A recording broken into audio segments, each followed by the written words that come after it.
Muy buenas noches a todas y todos los presentes. Muy buenas noches también a todas las personas que nos sintonizan a través de los diferentes medios de comunicación y redes sociales. El día de hoy es lunes 25 de enero. Estamos transmitiendo en directo, como todas las noches, desde Palacio Nacional en la Ciudad de México. Y bueno, vamos a dar inicio a nuestra conferencia de prensa en relación a COVID-19 en México de esta noche. El día de hoy nos está acompañando por la vía virtual también, a través de la videoconferencia, el doctor Hugo López-Gatell, subsecretario de Prevención y Promoción de la Salud. De seguro ahorita nos va a poder saludar. Como ustedes saben, se están llevando a cabo protocolos de seguridad y seguimiento en relación a contactos identificados. Por lo tanto, el doctor López-Gatell está apegado y siguiendo esos protocolos. Sin embargo, no quiso dejar de participar esta noche, y dado que la tecnología nos lo permite, pues bueno, vamos a tenerlo con nosotros el día de hoy. Como todas las noches, voy a actualizar yo la estadística del comportamiento de la epidemia, y el doctor López-Gatell nos presentará el avance de la vacunación y posteriormente pasaremos a preguntas y respuestas. Entonces, con el permiso de todos ustedes, vamos a pararnos para iniciar.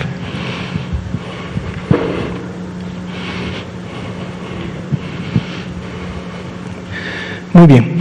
Empezamos actualizando nuestras dos curvas epidémicas. La primera de ellas, la de color azul, en la cual están representadas 1.964.840 personas que para el corte de hoy se clasifican como casos estimados de COVID-19. Como ustedes pueden ver, este número es mayor al que solamente se tiene confirmado por prueba de laboratorio positiva o clasificación epidemiológica, y esto es porque además siempre agregamos las personas que por porcentaje de positividad pudieran también ya ser casos en este momento de COVID-19, y a través de la representación de la curva que los agrupa y los coloca por la fecha de inicio de síntomas para efectos de la semana epidemiológica en la cual iniciaron con estos síntomas, pues entonces vemos claramente el comportamiento de la curva.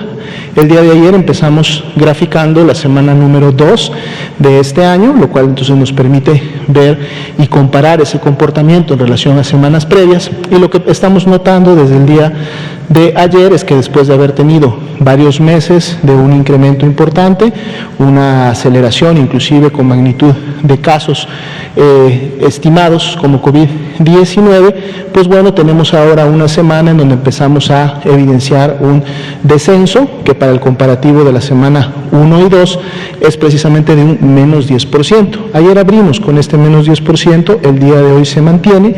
Sin embargo, sabemos que en siguientes días muy probablemente esta disminución pudiera empezar inclusive a también a su vez disminuir, pero bueno, eso lo vamos a ver en siguientes días. Al menos lo que sí hemos resaltado desde el día de ayer es que esto definitivamente es un cambio, al menos ya temporal o preliminar, de lo que ha sido la tendencia de incremento, de aumento de las últimas semanas. Vamos a ver si para el día sábado este cambio nos revela más bien una meseta, o igual y nos revela que todavía puede haber una tendencia ascendente, pero que esta hubiera disminuido en relación a su velocidad. Por lo pronto la tenemos negativa, menos 10%, y vamos a estar viendo día con día de aquí hasta el sábado cómo se va moviendo este número.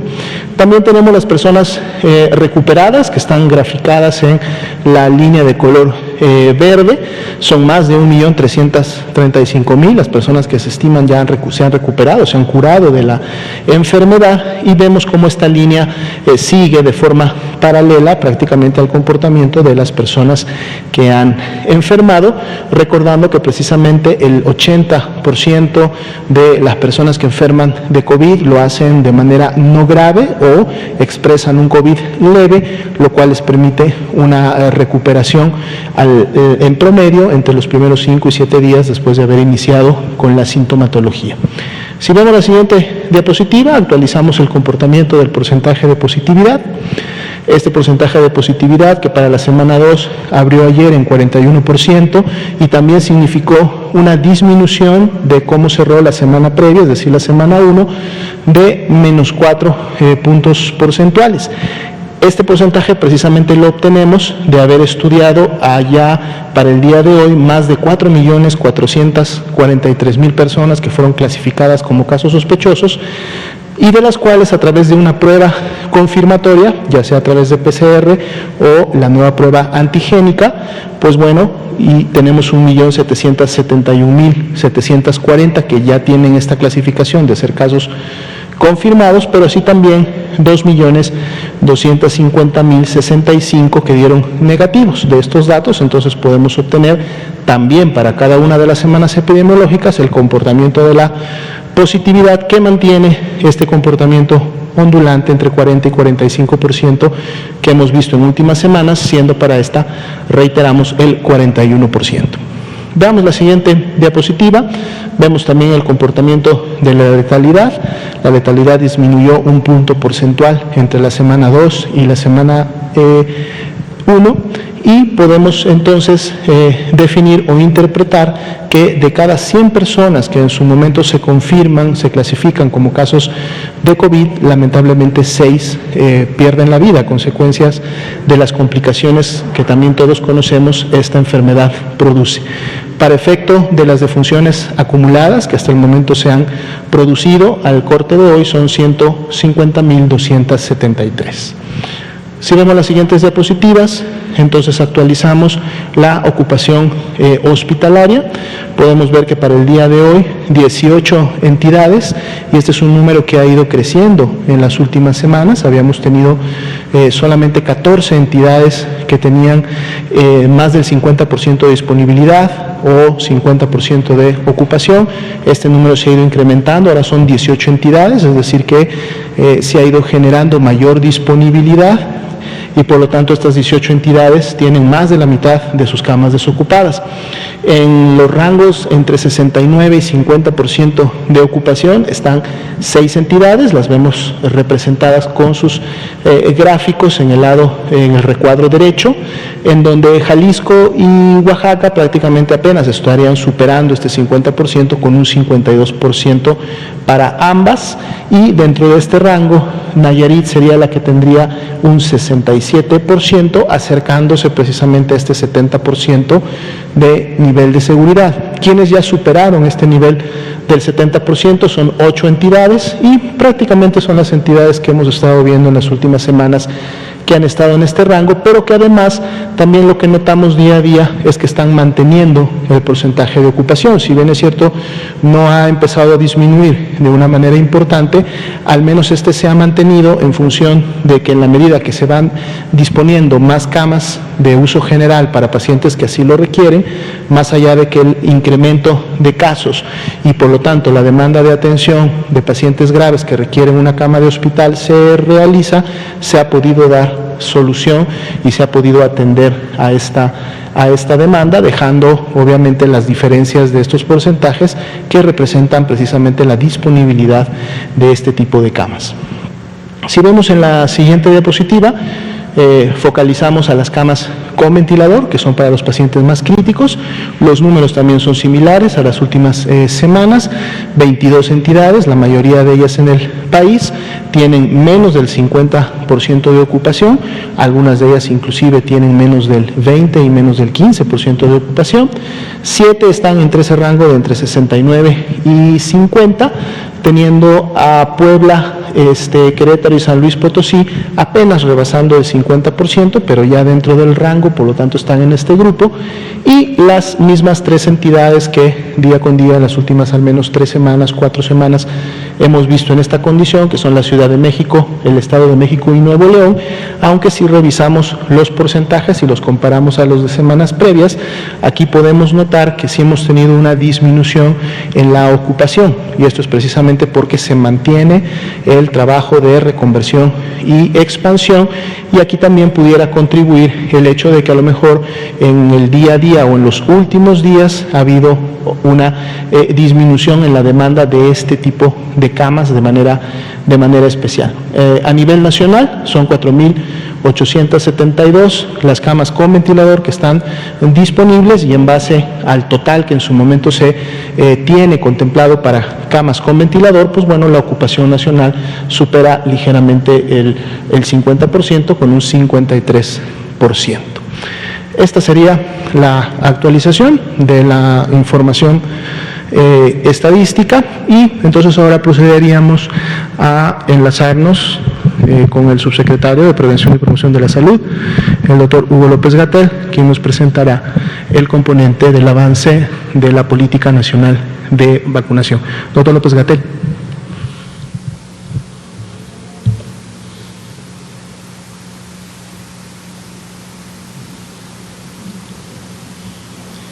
Vamos a revisar el audio porque todavía no lo podemos escuchar.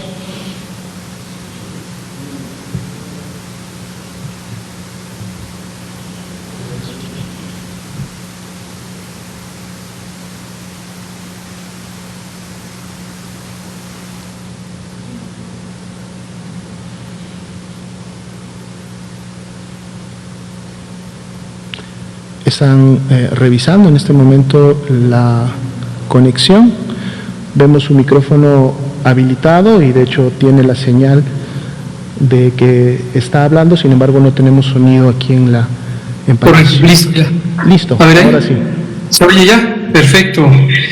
Muchas gracias, perdón por la falla técnica. Pues seguimos aquí, es el lunes 25 de enero de 2021, son las 19:12 horas y estamos en la conferencia de prensa diaria sobre COVID-19, aquí desde una locación en la Ciudad de México, que es mi casa, su casa, y que tengo que guardar ahora en confinamiento, puesto que soy contacto de un caso, en este caso el señor presidente López Obrador, que como ustedes conocen, lo anunció él mismo, presentó síntomas de COVID desde el domingo por la mañana, y se confirmó esto durante horas de la tarde. En ese sentido, comento que todas las personas que estuvimos en contacto con él el viernes estamos en observación, y quienes estuvieron el sábado y el domingo lo mismo. Aprovecho aquí para comentar, para quien esté en esta circunstancia, ya sea de la situación de exposición con el señor presidente o cualquier otro caso de COVID-19, hay que esperar de 4 a 5 días antes de intentar hacerse la prueba diagnóstica de laboratorio. Esto es muy importante porque si uno ocurre hacerse la prueba, inmediatamente se entera de que estuvo en contacto con alguien de COVID, lo más probable es que la prueba resulte negativa. No tiene caso anticipar la prueba porque va a salir negativa. Pero podemos esperar 4 o 5 días, es el periodo óptimo para hacérsela desde el último punto de contacto.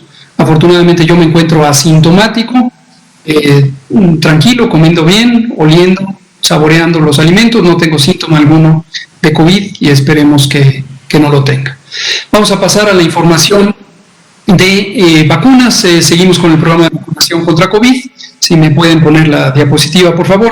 Hoy tuvimos 8.279 aplicaciones de vacuna en la parte del programa general. Recordar que el programa general de vacunación contra COVID-19 o contra el virus SARS-CoV-2 que produce COVID-19 tiene 5 etapas claramente definidas. La primera es a personal de salud de primer contacto. Este es el personal clínico, médicas, médicos, enfermeras, enfermeros, camilleros, recepcionistas, laboratoristas, 11 categorías laborales del personal de salud que está directamente en lo que llamamos primera línea de contacto con personas enfermas de COVID-19. Tanto de los sectores público como privado, ambos están vacunando y en este momento estamos avanzando más ampliamente con el sector privado, dado que iniciamos el jueves pasado y todavía nos falta completar la meta para el sector privado. Pero hoy 8.279. La siguiente, por favor. En la siguiente lámina lo que podemos ver es cómo se va acumulando la aplicación. En este momento tenemos 642.105 vacunas aplicadas y estas se aplicaron de manera mucho más acelerada a partir del miércoles 13 de enero, que es ya la fase de expansión del programa, después de haber transcurrido entre el 24 de diciembre del 2020 y el 12 de enero de este año, 2021, el periodo de calibración. En este momento estamos en el periodo de expansión, vacunando a personal de salud de primera línea, de primer contacto. La siguiente, por favor. Asimismo, podemos ver cómo se distribuyen los primeros y segundos esquemas. Ha habido un poco de inquietud respecto a los segunda dosis, perdón, del esquema. El esquema de la vacuna de Pfizer, le llamamos esquema a la recomendación de uso, y en este caso es 2 dosis. Vamos a comentar en un minuto la importancia de la segunda dosis y el margen de seguridad del tiempo de aplicación de la segunda dosis. Por ahora identifiquen ustedes 28.715 aplicaciones que han ocurrido han sido de la segunda dosis.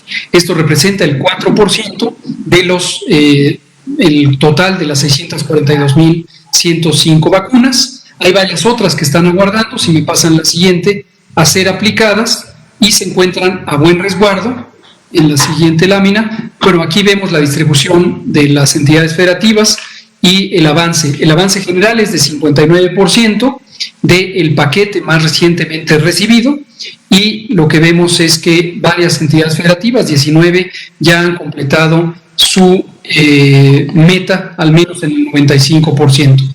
Nótese ahí, y es justo a lo que me refería, que Ciudad de México, Coahuila y Nuevo León todavía no están por aplicar la segunda dosis del todo. ¿Por qué razón? Porque depende de qué fecha fue aplicada la primera dosis. Vamos a ver en la siguiente diapositiva, en la siguiente imagen, cómo el paquete más recientemente recibido de la vacuna de Pfizer-BioNTech, que se recibió con 219.375 dosis el pasado martes 19 de enero, está usado ahorita al 43%, pero 42% de ese paquete está reservado. Son 91.350 dosis que están reservadas para lograr completar los esquemas con la segunda dosis, de acuerdo al calendario en que fueron aplicadas las primeras dosis.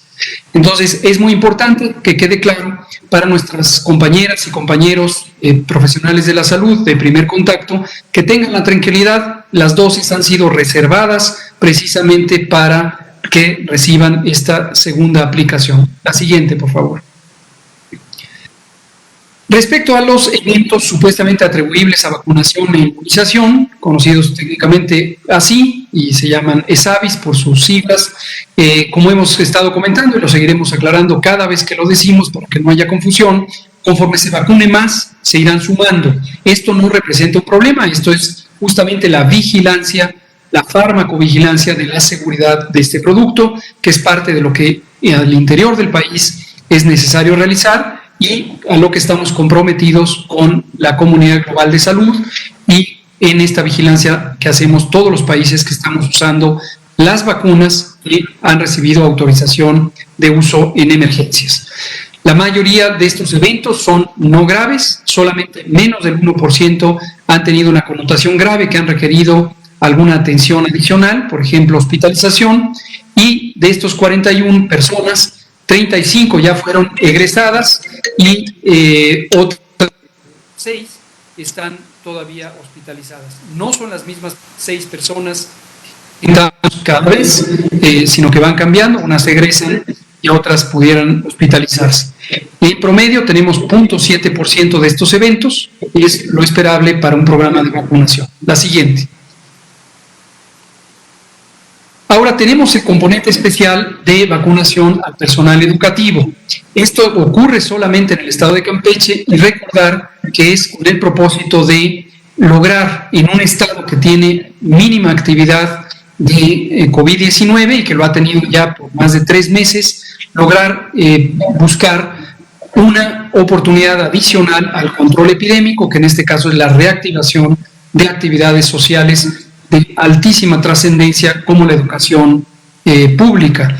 9.149 personas fueron vacunadas hasta el momento en este programa, que se empezó a utilizar desde el fin de semana, y podemos ver en la siguiente imagen algunas gráficas representativas de cómo está ocurriendo en el tercer día de aplicación.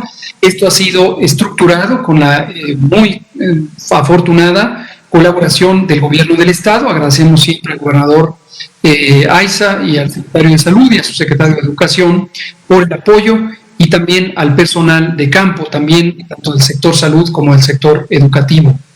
La siguiente imagen, vemos otra toma de cómo participa el personal de salud, el personal especializado, quien es el personal que vacuna.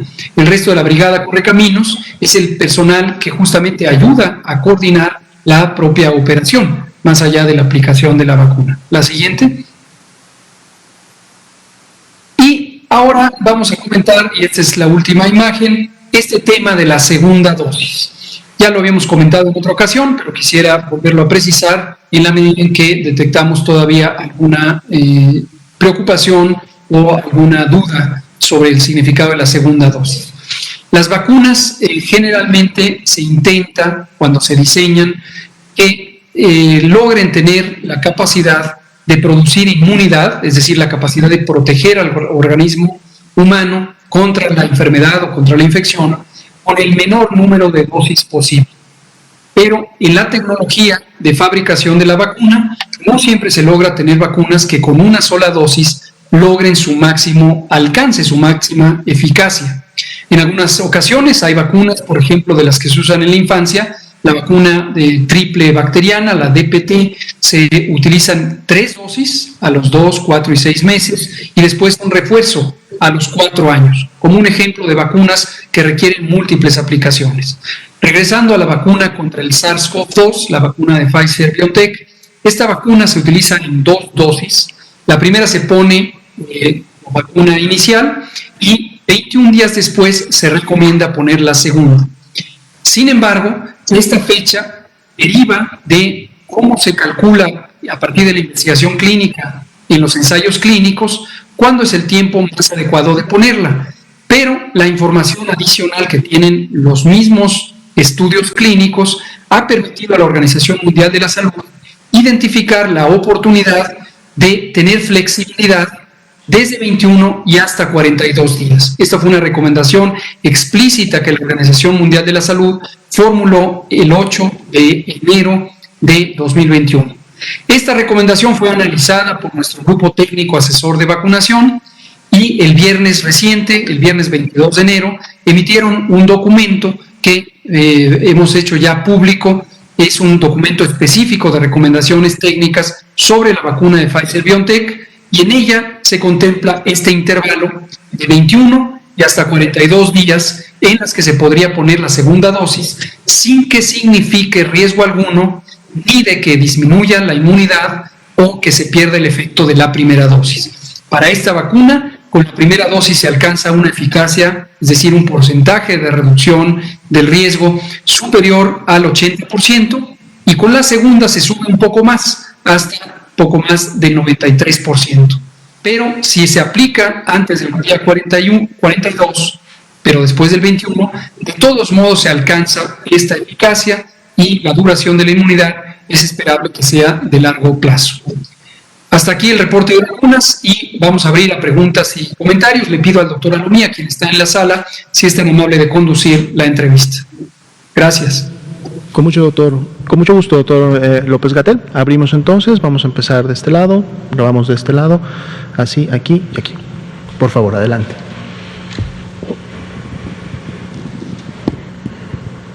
Buenas noches a todos, soy Gerardo Suárez del Heraldo de México.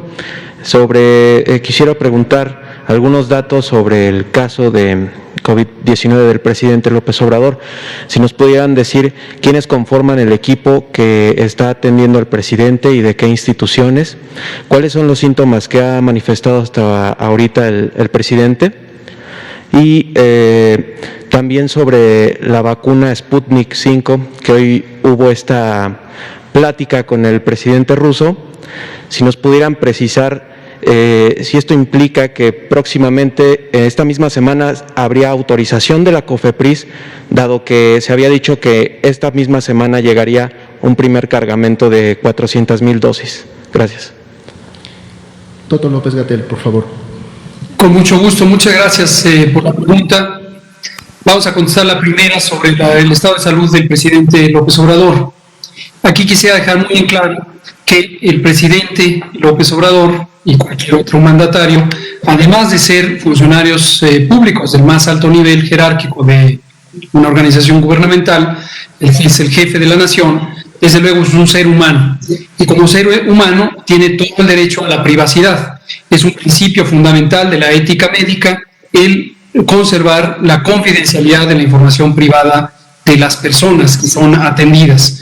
Entonces, no solo ahorita, sino a lo largo de todo el periodo de recuperación del presidente, no vamos a revelar ningún dato clínico, porque esto es materia de su privacidad. Si en un momento dado el presidente optara por compartir con el público a través de su cuenta de Twitter, o nos permitiera a nosotros, o nos instruyera a nosotros comentar algo específico, con mucho gusto lo haríamos, pero sería una violentación crasa a la ética médica el revelar cualquier síntoma, cualquier situación que él tenga. Lo que sí puedo decir con total certidumbre, porque lo conozco no solo a él, pues conozco su estado de salud, es que en general, tal como lo anunció ayer y lo comunicó el doctor Alomía ayer por la noche, afortunadamente abrió con un cuadro clínico de COVID leve, ha tenido síntomas mínimos, básicamente ha tenido la febrícula que relató ayer, y hasta el momento no ha habido cambio alguno en esta condición. Pero insisto, aunque la parte de interés público, que es el estado de salud que guarda el jefe de la nación, la seguiremos haciendo del conocimiento, respetaremos escrupulosamente la privacidad del presidente. Respecto al equipo médico, el doctor Jorge Alcocer, mi maestro, el secretario de Salud, que goza de la entera confianza del presidente, ha sido designado como el médico titular coordinador del equipo de salud, y se ha integrado un equipo muy competente con profesionales de diversas instituciones públicas de salud, de los institutos nacionales de salud mayormente, y algunos de ellos estarán opinando respecto al curso de su manejo, de su tratamiento, de su vigilancia médica. Pasando al otro tema, sobre la vacuna Sputnik, tenemos una gran esperanza, desde luego, de tener una vacuna más en nuestro repertorio. Recordarán que el pasado 6 de enero fuimos encomendados por el presidente de la República, y en mi caso, además, por el secretario de Salud, para visitar Argentina, tener una entrevista con el presidente Alberto Fernández y su equipo de trabajo, y, de ser posible, entablar conversación con los funcionarios rusos. Esta misión fue sumamente exitosa, porque logramos todo lo que estoy mencionando, y de esa entrevista con los funcionarios rusos tuvimos un primer acuerdo, en su momento verbal, sobre tener 24 millones de dosis, equivalentes a 12 millones de tratamientos o de esquemas preventivos con la vacuna Sputnik V. Este acuerdo se ha sostenido, y desde entonces lo único que hemos logrado ha sido éxito en ir refinando las condiciones de la entrega. En este momento estamos precisando los tiempos de entrega.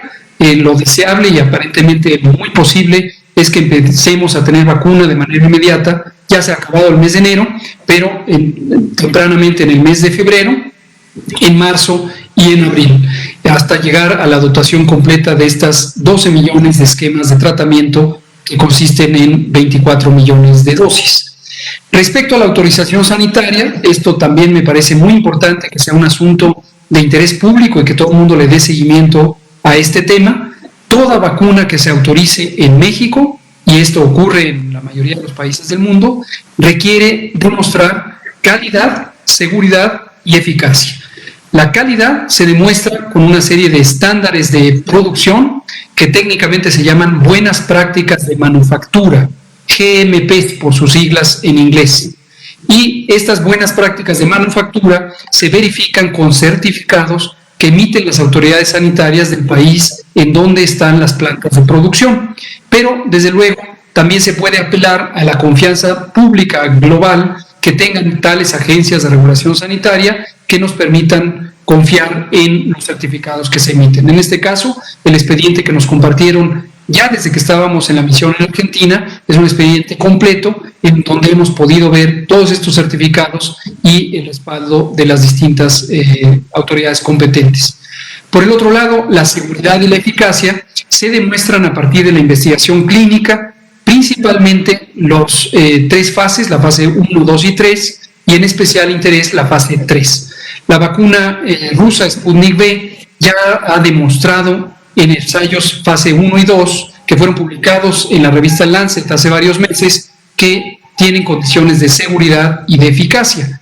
Y está próximo a publicarse, según nos han comentado los colegas del Fondo Ruso de Inversiones Directas, que es la entidad gubernamental la entidad del gobierno ruso encargada de las negociaciones, que está próximo a publicarse el resultado de la fase 3. Ahora, esos resultados de la fase 3, afortunadamente, nos los hicieron llegar y se han integrado también al expediente que ha revisado la COFEPRIS. Estamos en espera de algunos pequeños detalles administrativos sobre el expediente que nos permitan ya que COFEPRIS proceda del todo a dictaminar y en su momento, si fuera el caso, dar la autorización sanitaria para el producto. Pero no llegará el producto ni se empezará a utilizar a menos que tenga la autorización de uso de emergencia por parte de la Autoridad Sanitaria de México, que es COFEPRIS. Muchas gracias, doctor López-Gatell. Liliana Noble, de Pulso Saludable, por favor. Gracias. Buenas noches, Liliana Noble, de Pulso Saludable. Hola, doctor Gatell. Espero que todo salga bien. Cuídese, por favor. Oiga, doctor, quisiera conocer su opinión sobre la revocación del tribunal colegiado sobre esta demanda de una ciudadana que pedía que se le aplicara más bien la vacuna antes de tiempo, y ustedes hicieron a su vez una contestación, lo digo en términos coloquiales, y bueno, este tribunal apeló para de alguna manera fortalecer y darle la razón a la Estrategia Nacional de Vacunación, en donde la priorización debe de ser de los grupos de interés, pero también de lo que ustedes han dicho con el Consejo de Vacunación. ¿Nos podría platicar al respecto? Y le tengo otras dos preguntas. Gracias. Con mucho gusto. Para conocimiento de todas y todos, lo que relata Liliana Noble de Pulso Saludable es la situación de una demanda de amparo, una solicitud de amparo que fue otorgada como un amparo, si se concedió la suspensión de pleno, que es el término que usan los expertos en derecho, a una ciudadana que en su momento consideró que debía recibir la vacuna contra COVID. Y los jueces que evaluaron en la primera instancia consideraron que así debía ser, de modo que otorgaron este criterio esta sentencia de la suspensión de plano. Esto lo que quiere decir es que la instrucción de los jueces indica que se debe proceder a evitar la negación. Fíjense ustedes cómo el lenguaje jurídico a veces es complejo. Evitar la negación del acceso a la vacuna, lo que en lenguaje llano se traduce como vacunarle. Sin embargo, la Secretaría de Salud respondió, como corresponde a su derecho, a esta sentencia del primer juzgado, y un segundo de instancia superior, determinó que le asiste la razón a la Secretaría de Salud en la medida en que se está velando por un interés superior, que es el interés de toda la población, y que no correspondía vacunar a esta ciudadana fuera de tiempo respecto al plan general de vacunación. Ahora, hay una particularidad médica que me gustaría dejar en claro, que además, desafortunadamente, la ciudadana que presentó el amparo, o el abogado que a su nombre lo presentó, la solicitud de amparo, no había considerado que la vacuna, esta de Pfizer y otras muchas, todas las que hasta el momento se tienen para COVID-19, no tienen una indicación médica de uso en personas que ya están enfermas. Muy lamentablemente, la persona ya estaba enferma en el momento que se hizo la acción de demanda, y aún más allá del dictamen del tribunal de segunda instancia, no correspondía médicamente vacunarle. Pero la sentencia del tribunal de la segunda instancia fue que no era procedente el amparo, toda vez que la autoridad sanitaria, en este caso la Secretaría de Salud, es competente para establecer los criterios técnicos de un programa de vacunación a nivel nacional, y que estos no pueden ponerse en cuestionamiento por situaciones individuales. Insisto que en este caso además eran improcedentes médicamente hablando.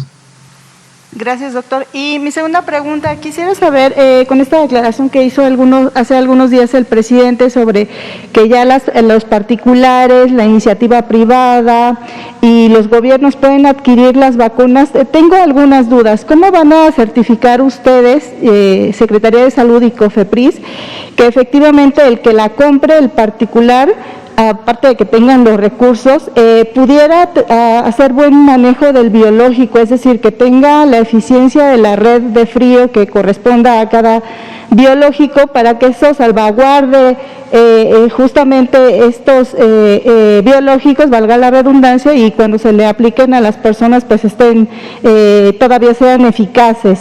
También me gustaría saber en ese mismo tenor cómo van a definir ustedes los criterios para que el que compre la vacuna, si es alguien de la iniciativa privada y tiene la intención de venderla al público, no la venda en un costo superior a lo que pudiera estar el mismo costo de la vacuna y que no pudiera ser tema de pues unas ganancias exorbitantes, algo parecido con el tema del oxígeno.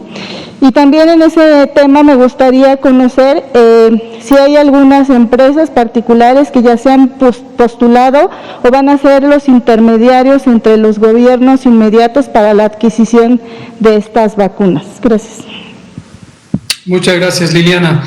En algunas partes de estas respuestas le pediría al doctor Alomía que las complemente, pero le puedo decir que hoy se publicó en la versión vespertina del Diario Oficial de la Federación un acuerdo, el título es largo, pero es un acuerdo que establece como una acción extraordinaria en materia de salubridad general que los gobiernos de las entidades federativas en su calidad de autoridad sanitaria, así como las personas físicas y morales de los sectores social y privado, integrantes del Sistema Nacional de Salud, coadyuven con la Secretaría de Salud Federal en la implementación de la política de vacunación contra el virus SARS-CoV-2 para la prevención de COVID-19 en México.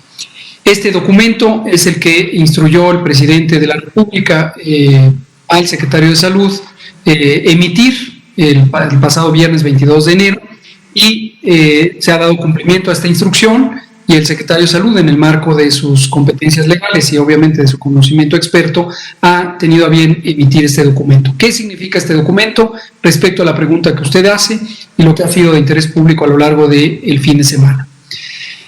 Las vacunas son mecanismos de protección en doble sentido, individual y colectivo. Una persona que se vacuna se espera que quede protegida contra la infección, la enfermedad o la enfermedad grave o el desenlace más grave de la enfermedad, que puede ser la muerte. Pero además, en la medida en que la persona ya no puede enfermar, tiene la menor probabilidad de ser alguien que contagie. Si solo es una persona, el impacto es casi irrelevante, no se puede notar.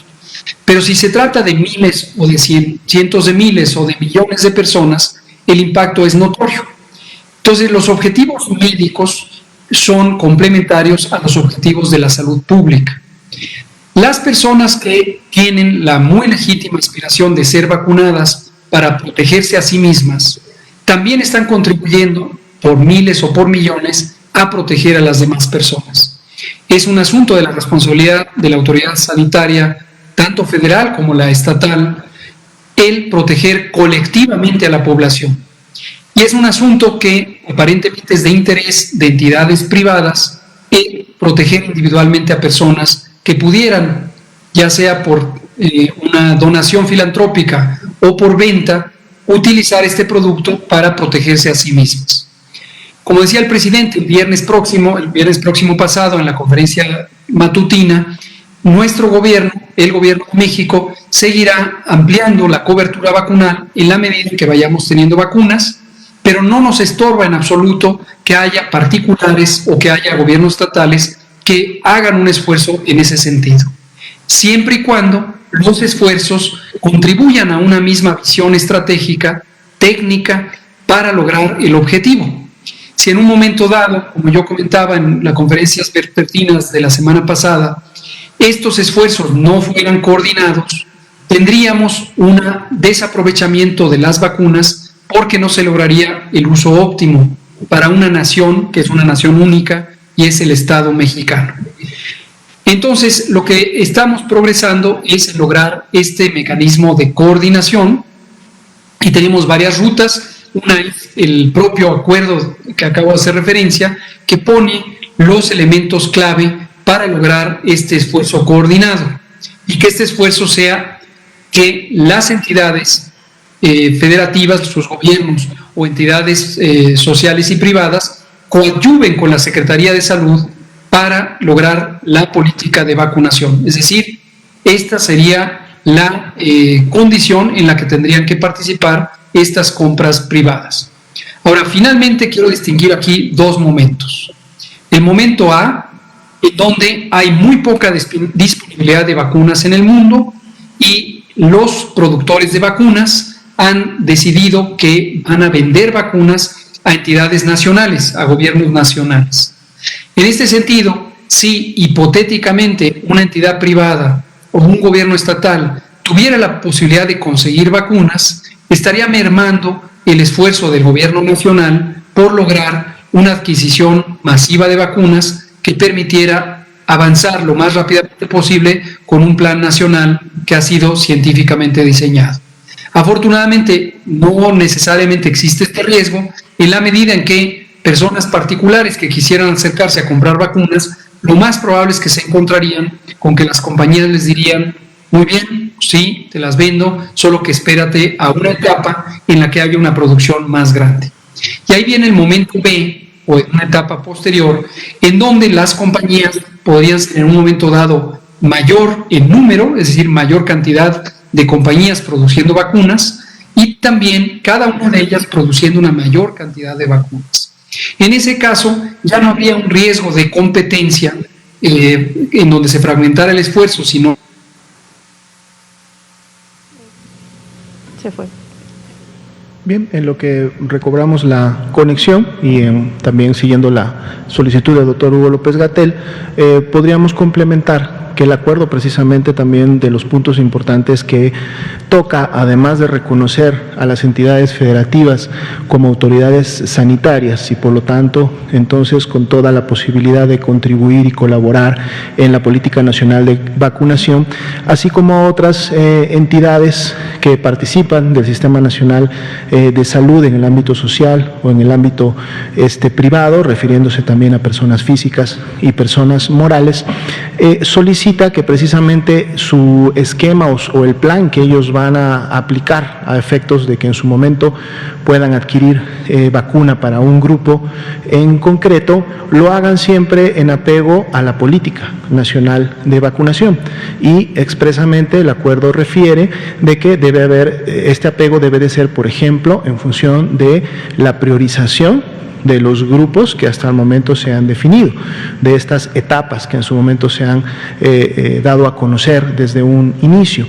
Lógicamente, en la medida que ellos puedan tener acceso a la proveeduría de la vacuna, muy probablemente cuando esto suceda estaremos en alguna de las siguientes etapas, a lo mejor en la 2 o en la 3, pero entonces en la medida que se vayan sumando, la idea es que también mantengan este respeto, este apego a la política nacional. Y otro dato también que es muy importante mencionar es que deben de estar informando, el acuerdo les requiere informar, comunicar a la Secretaría de Salud Federal, precisamente para efectos de poder llevar todo el seguimiento puntual de los grupos que están siendo vacunados y en qué cantidades se están llevando a cabo y por lo tanto cómo va el avance de la política nacional de vacunación. Deben de reportar obviamente las dosis que están aplicando, lo van a poder hacer en el sistema oficial que desde la Federación se implementa, el que ha estado operando de hecho desde un inicio de la vacunación para la etapa 1, que fue y que siguen siendo los profesionales de la salud de la primera línea, pero a la vez va a seguirse utilizando y va a seguir siendo la herramienta informática para todo el proceso de vacunación, inclusive cuando lleguemos a la última etapa en donde la vacuna será aplicada a la población en general. Entonces, todos estos lineamientos que desde la política nacional están implementados serán requeridos que tanto entidades federativas o personas físicas morales del Sistema Nacional de Salud lo respeten y en su momento puedan aplicar la vacuna, pero siguiendo estas condiciones, ¿no? Ese es el punto. Y finalmente, ¿se ha acercado la compañía de Moderna con ustedes o ustedes han intentado buscarlos? ¿Esta sería alguna opción también para el país? Gracias. Doctor López-Gatell. Muchas gracias. Aquí solo complemento con un pedacito de lo que ya terminó de explicar el doctor Almía, que coincido plenamente. Para el sector privado, estamos en varias conversaciones que empezaron desde diciembre con el Consejo Coordinador Empresarial. Específicamente, hemos estado conversando con el señor Carlos Salazar, presidente del Consejo Coordinador Empresarial, y con Patrick Devlin, quien es el vocal de salud del Consejo Coordinador Empresarial y que además es miembro representante en el Consejo de Seguridad General. Las pláticas han sido sumamente productivas, en general en un ambiente de gran cordialidad y con una visión común por alcanzar objetivos comunes para el bien del país. Próximamente, este jueves, vamos a tener una nueva conversación para ir afinando detalles, para que en su momento, cuando lleguemos a esa etapa B, en la que pudieran existir una mayor disponibilidad de vacunas, tengamos bien organizado el mecanismo para que en el sector privado pudiera utilizarse la vacuna en beneficio fundamentalmente de las personas trabajadoras, de las empresas, y a su vez eso contribuiría a protegerlas, a proteger a sus familias y abonaría a las oportunidades de reactivación económica del país. Estamos muy contentos con esas conversaciones. Respecto a la vacuna de Moderna, Moderna es un laboratorio de Estados Unidos que tiene una vacuna cuya tecnología es semejante a la de Pfizer-BioNTech. Es una vacuna basada en RNA mensajero, ARN mensajero, y forma parte del repertorio de vacunas potencialmente disponibles en el mecanismo COVAX.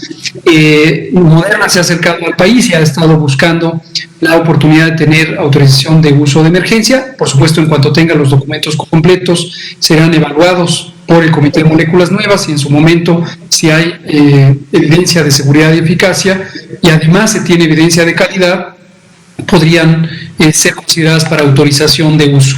Para compra no necesariamente, hasta el momento con los distintos proyectos de adquisición que tenemos, calculamos que tendríamos suficiente para este aspecto, sería redundante tecnológicamente con Pfizer y otras vacunas de un uso más fácil por no requerir otra congelación, en un momento dado podrían ser preferentes. Recordar que hemos mencionado que tenemos una propuesta completa de contrato con la compañía Janssen de Johnson & Johnson y estaremos deliberando en esta última semana si se concreta o no esta opción de contrato hasta por 22 millones de vacunas. Ya lo informaremos. Muy bien. Blanca Valadez de Milenio, por favor. Muy buenas tardes. Se le manda un saludo afectuoso y esperando que todo salga muy bien. Esto no está relacionado, son tres preguntas, no está relacionadas directamente con el estado de salud del presidente, pero sí con sus contactos, a ver si ya tenemos el número de contactos que están resguardados con usted o que deben de permanecerse en cuarentena hasta que puedan dar positivo. También preguntarle si por protocolo sabemos exactamente que lo que nos han explicado es lo que es un contacto, ¿no? El tiempo y la distancia, pero preguntarle si por protocolo van a hacer algún tipo de rastreo en los vuelos que realizó el presidente, el primero que hizo, los dos vuelos comerciales, el que hizo a Monterrey y el que hizo de regreso de San Luis Potosí a la Ciudad de México, si ahí también va a haber un rastreo de contactos o de toda la tripulación o solamente de los que estuvieron cercanos. Si me puede contestar esa primera pregunta, por favor. Con mucho gusto, si me permite, doctor López-Gatell. Efectivamente, todo el protocolo que se da en atención a los casos confirmados, incluido del presidente, para efecto de la identificación, seguimiento y, si fuera necesario, la toma de muestra de contacto, se aplica en este caso. Estamos en coordinación con el Estado de San Luis Potosí, con el Estado de Nuevo León, recordando que el Sistema Nacional de Vigilancia, como su nombre lo dice, opera en las 32 entidades federativas y todos operan bajo el mismo lineamiento estandarizado para la vigilancia epidemiológica, en donde viene este tipo de actividades. Lo que se hace precisamente es hacer un rastreo, primero obviamente partiendo de la fecha de inicio de síntomas de la persona, se cuentan 2 días hacia atrás, dado que lo que está publicado y lo que se conoce hasta el momento de la bibliografía internacional, la experiencia nacional también que se ha visto en relación a los casos, es que el periodo de contagiosidad, es decir, el periodo en que una persona puede producir contagios inicia hasta 2 días antes de que inicia con su sintomatología. Y obviamente una vez iniciada con la sintomatología, todo el tiempo hacia adelante que la persona se mantenga con esta sintomatología. Una vez definido entonces ese periodo, es decir, sabiendo cuándo inició con sus síntomas y teniendo el periodo de -2 y hasta el día actual, se procede entonces a identificar todas los eventos o las opciones o reuniones en donde el caso positivo pudiera haber generado algún contagio. Se contactan a estas personas. Lógicamente siempre la primera pregunta es si están evidenciando o presentando signos y síntomas. Si no lo están haciendo, son registrados y entonces inicia un seguimiento de hasta 14 días, los cuales se cuentan desde el momento en que fue contacto.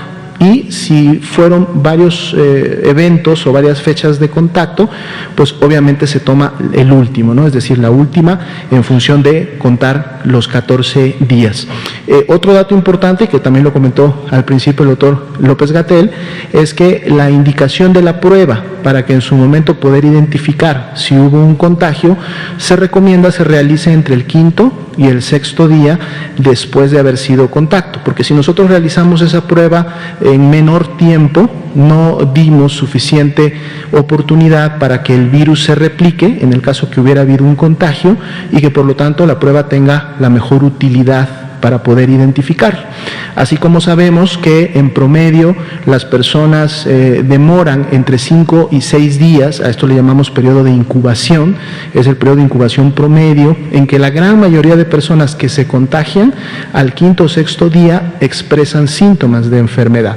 Por lo tanto, se considera ese mismo periodo para el hecho de poder encontrar suficiente carga viral en las vías respiratorias de un contacto que permita identificar la ocurrencia del contagio, ¿no? Es decir, que se encuentre el virus. Por lo tanto, todas las personas que están bajo seguimiento se procede a llevar a cabo estas actividades. Lo mismo se está haciendo en ambos estados, San Luis Potosí y Nuevo León, y obviamente los contactos, es decir, las personas o en su momento la identificación de las que en su momento pueden haber sido contactos del señor presidente, están dentro de este marco que es la atención médica. Algunas de ellas han manifestado ya públicamente a través de sus cuentas de Twitter de haber sido, por ejemplo, contactos. Algunas de ellas procedieron a realizarse la prueba de laboratorio. Obviamente se han hecho las recomendaciones correspondientes para que el seguimiento incluya segundas o terceras muestras en función de poder verificar efectivamente que no hubo el contagio. En algunas de ellas se está procediendo con el resguardo domiciliario y básicamente tenemos, vamos a decir, el conocimiento público de todos de aquellas que lo han manifestado. Sin embargo, obviamente, en base también a este marco de la atención médica, no se puede comunicar públicamente quiénes son cada uno de los contactos que en su momento se están estudiando. En relación a lo de los vuelos, aplica lo mismo. Hay que recordar que está también lineado en los diferentes manuales y protocolos y se consideran como contactos para efectos de la búsqueda y del seguimiento las dos líneas o las dos filas hacia adelante y las dos filas hacia atrás, así como los sobrecargos que en su momento pudieran haber estado en ese mismo marco de área para efectos de la atención, y se dan los seguimientos correspondientes, ¿no? Entonces esto se va a continuar haciendo y en la medida que las personas puedan expresar o no signos y síntomas o se confirme enfermedad, se confirman como casos asociados y entonces empieza un nuevo estudio en donde ahora se busca los contactos de esta nueva persona y se continúa repitiendo el procedimiento. Ajá, ¿ese rastreo ya se hizo? ¿Se está haciendo? Se está haciendo. Ajá, y entonces, en total, ¿cuántos contactos hasta ahorita están en esta situación de resguardo por una cuestión, pues, de protocolo? Hasta ahorita identificados, pero recordemos que no son los únicos porque prácticamente la investigación inició el día de ayer por la tarde-noche. Además, igual la investigación, como lo dije, está siendo realizada en San Luis Potosí, en Nuevo León. Entonces, esta es una cifra que de seguro se va a ir o se puede incrementar en los siguientes días en la manera que se van identificando a las personas, pero hasta el momento al menos se tiene unas 8 personas identificadas que tendrían la característica y cumplirían la definición de ser contacto como tal. Y como comentaba, en función de la información que vaya emitiendo Nuevo León, San Luis Potosí o la misma investigación aquí en la capital, pues este número puede ir variando día con día. Y otra pregunta, la OMS dijo que iba a hacer una investigación en los 23 laboratorios que se tienen a nivel región, porque todo parece indicar que la variante de la COVID, de esta variante detectada en Reino Unido, y no sé si también en Sudáfrica, está haciendo que se propague más rápidamente el contagio. ¿Ustedes qué han sabido al respecto? Y si nos pueden actualizar el número de personas que ya tienen la variante actualmente en México. Había una persona que estaba intubada y no sé si ya murió o sigue bajo investigación. Si nos puede actualizar. Muchas gracias. Con mucho gusto, si me lo permite, doctor López-Gatell. De hecho, este es un llamado que la Organización Mundial de la Salud ha hecho desde el inicio, desde que se identificó la primera variante de interés inglesa. Ya desde las primeras semanas de diciembre, una de las principales recomendaciones que hizo precisamente la Organización Mundial de la Salud a todos sus Estados miembros fue a incrementar, la vigilancia e identificación de casos de COVID-19 que tengan el antecedente de viaje a los países que en ese momento presentaban circulación de la variante. Estos han ido incrementando. Al último corte son ya más de 60 países en todo el mundo que tienen la variante inglesa.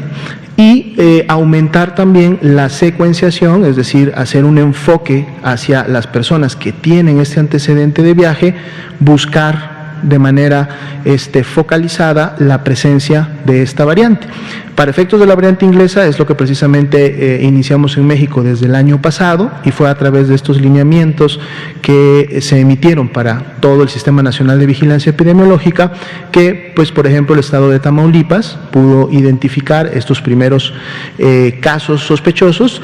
Estamos hablando precisamente de la persona de ascendencia o de origen inglés, pero que no venía del área de Inglaterra. Él había estado trabajando en África, en Ghana específicamente, tomó un vuelo vía Ámsterdam y llegó a México. Como sabemos, esta persona llegó a estar intubada. El reporte ya desde hace 2 días es que felizmente ya la extubaron, es decir, ha recuperado la función pulmonar. Eso es una buena noticia porque quiere decir que se está recuperando. Sin embargo, todavía continúa hospitalizada para poder, lógicamente, terminar su recuperación total. A esta persona se identificaron otros 2 casos que venían en el vuelo de Ciudad de México hacia Tamaulipas, dieron positivas a COVID-19, se hizo la búsqueda a través de la secuenciación de la nueva variante, pero no se encontró la nueva variante. Es decir, estas 2 personas no eran contactos o no eran casos asociados a un contagio del paciente procedente del extranjero. Pueden haberse contagiado de seguro en otras circunstancias, pero lo que sí se certificó a través de la secuenciación es que no pertenecían a la misma variante. Posteriormente a esto surgió otro grupo, otro clúster que se compartía entre personas residentes de Nuevo León y también de Tamaulipas, que tenían el antecedente de haber estado en contacto con un caso de COVID-19 confirmado, también procedente de Inglaterra.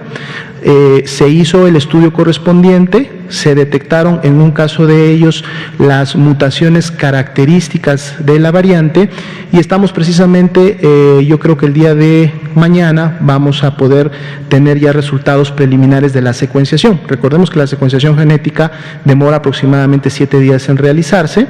Las muestras de estas personas llegaron, son 4 muestras que se están analizando, llegaron el miércoles de la semana pasada al Instituto de Diagnóstico y Referencia Epidemiológico, así que estamos ya a días, a lo mejor mañana tendremos ya los resultados para ver si se encontraron las mutaciones características y además se confirmó a través del análisis filogenético que pertenecen a la nueva variante. Entonces, en resumen, casos confirmados con la nueva variante hasta el momento en México, la variante inglesa en este caso, tenemos 1 y tenemos 4 casos sospechosos que estaríamos confirmando en esta misma semana. Para efectos de la variante sudafricana, hasta el momento no se ha detectado, ya se inició la búsqueda también en todas las muestras en las cuales tenemos secuenciación genética, se está haciendo la búsqueda retrospectiva para ver si en alguna de ellas ya existía la variante sudafricana, hasta el momento no se ha identificado, pero todavía no se ha terminado, es decir, se continúa buscando. Y además, obviamente, aplica el mismo lineamiento emitido para la variante inglesa, esto quiere decir que